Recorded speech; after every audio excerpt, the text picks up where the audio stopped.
Media సోదరులకి హృదయపూర్వకంగా నమస్కారం. ఈరోజు ప్రెస్ మీట్ ఏర్పాటు చేయడానికి ఒక ప్రత్యేకమైనటువంటి కారణం,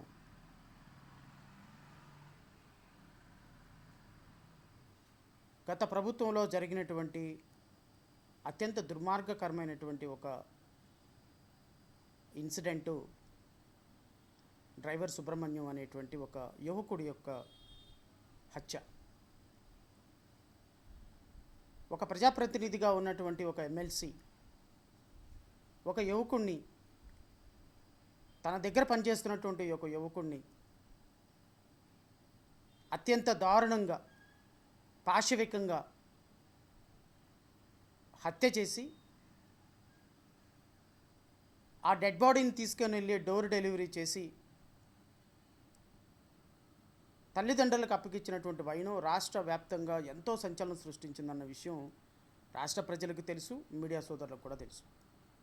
కానీ ఆ రోజు పోలీసులకి తనంతట తానే లొంగిపోయి ప్రజాప్రతినిధిగా ఉన్నటువంటి ఒక వ్యక్తి అత్యంత పాశవికంగా ఒక దళిత బిడ్డని హత్య చేసి ఆ డెడ్ బాడీని తీసుకెళ్ళి డోర్ డెలివరీ చేయటం అనేది నిజంగా సభ్య సమాజం ఎంతో అసహించుకునేటువంటి ఒక బ్రూటల్ ఇన్సిడెంట్. పోలీసుల కథనం ప్రకారం అది అనంతబాబు ఒక ఎమ్మెల్సీగా ఉండి హత్య చేశాడా లేదా, లేకపోతే ఆ శవాన్ని డోర్ డెలివరీ చేశారా లేదా, అవన్నీ పోలీసు విచారణలో తేలాలి, రేపొద్దున న్యాయస్థానంలో తేలాలి.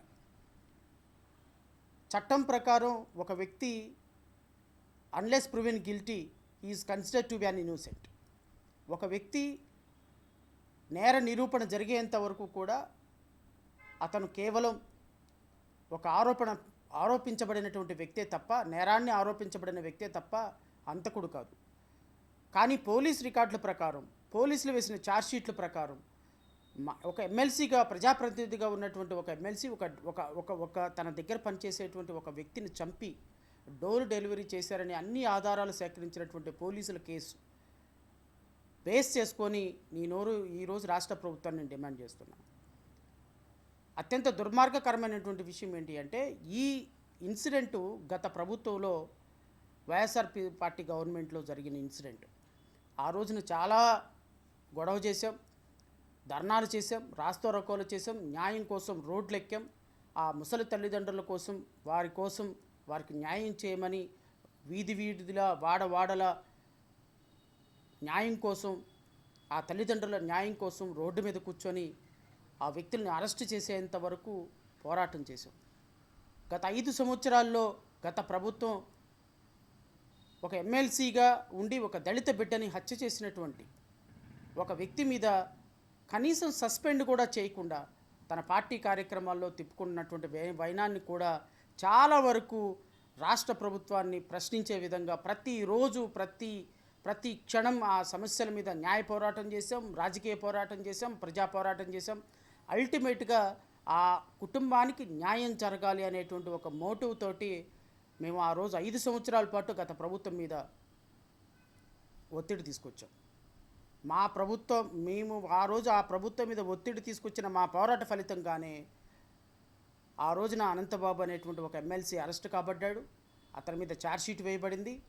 అతను 7 నెలల పాటు సుప్రీంకోర్టుకు వెళ్ళి బెయిల్ తీసుకొచ్చుకోవాల్సిన పరిస్థితి ఏర్పడింది. అయితే అదే కేసుని ప్రామాణికంగా తీసుకొని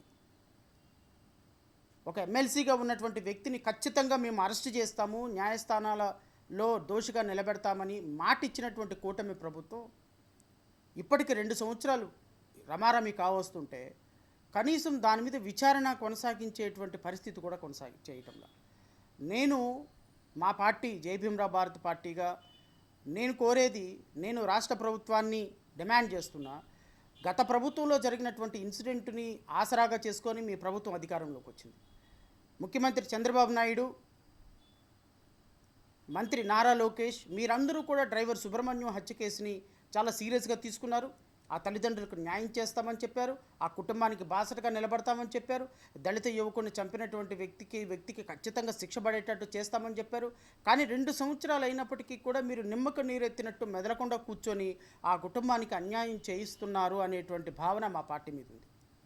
నేను కూటమి ప్రభుత్వాన్ని డిమాండ్ చేస్తున్నా, గత ప్రభుత్వంలో న్యాయం జరగల, కనీసం ఈ ప్రభుత్వంలో అయినా సరే మీరు న్యాయం చేయమని సుప్రీంకోర్టు నిబంధనలకు అనుగుణంగా సెక్షన్ 15A ఆఫ్ SC/ST యాక్ట్కు అనుగుణంగా విచారణ త్వరితగతిన కంప్లీట్ చేసి, నిజంగా అనంతబాబు అనేటువంటి వ్యక్తి ఆ కుటుంబానికి అన్యాయం చేసి సుబ్రహ్మణ్యాన్ని చంపుంటే ఖచ్చితంగా కోర్టులో శిక్ష పడి తీరాలి. ఒకవేళ ఆయన తప్పు చేయకపోతే అదైనా నేర నిరూపణ జరగాలి తప్ప, నేర నిరూపణ ఎంత తొందరగా వీలైతే అంత తొందరగా జరగాలి. ఆ కుటుంబానికి కూటమి ప్రభుత్వం బాసటగా నిలబడాలి. ఆ ముసలి తల్లిదండ్రులకి ఆర్థికంగా చాలా ఇబ్బంది పరిస్థితుల్లో ఉన్నారు. ఆ తల్లిదండ్రులను కూడా ప్రభుత్వం ఆదుకోవాలి. నిజమైనటువంటి దోషులకు శిక్ష పడాలి. చట్టం ప్రకారం ఎవరైతే తప్పు చేశారో వాళ్ళకి శిక్ష పడాలి. ఎవరి ప్రాణానైతే తీసుకున్నారో ఆ ప్రాణాలకి ఖచ్చితంగా చట్టం ముందు చేతులు కట్టుకొని నిలబడే విధంగా కూటమి ప్రభుత్వం పనిచేయాలి తప్ప, కూటమి ప్రభుత్వం కూడా దీన్ని రాజకీయ ప్రయోజనాల కోసం వాడుకొని, కూటమి ప్రభుత్వం కూడా దీన్ని కేవలం అధికారంలోకి రావటానికి కూడుకొని దళిత బిడ్డలను కొట్టి ఇంట్లో పడేస్తే, దళిత బిడ్డలను కొట్టి రోడ్ల మీద పడేస్తే, దళిత బిడ్డను కొట్టి ఇంటికి డోర్ డెలివరీ చేస్తే కూడా మేము మాట్లాడమనే పరిస్థితిలో కూటమి ప్రభుత్వం కూడా ఉంది అనేది మన భావన. సో ఖచ్చితంగా మా పార్టీ నుంచి నేను డిమాండ్ చేస్తున్నా, ఖచ్చితంగా ఈ కేసుని ఎక్స్పీడియేట్గా ట్రయల్ చేయాలి. ఖచ్చితంగా సుప్రీంకోర్టు నిబంధనలకు అనుగుణంగా ఎటువంటి డిలే లేకుండా త్వరితగతిన ఈ కేసులో పూర్తిస్థాయి విచారణ జరగాలి. పూర్తిస్థాయి విచారణ నిష్పక్షపాతంగా జరగాలి. తప్పు చేసిన దోషులకు శిక్ష పడాలి. తప్పు చేయకపోతే చట్టం నుంచి వాళ్ళు విడుదలయ్యే అవకాశం ఉంటుంది. కానీ గత ప్రభుత్వం పట్టించుకోక, మీ ప్రభుత్వం పట్టించుకోక ఆ దోషులకి శిక్ష ఎలా పడాలండి? నిజమైనటువంటి దోషులకు శిక్ష ఎలా పడాలి? ఆ తల్లిదండ్రులకి బాసట ఎవరు? ఆ కుటుంబానికి బాసట ఎవరు? చనిపోయిన సుబ్రహ్మణ్యం యొక్క మరణానికి కారణం ఎవరు?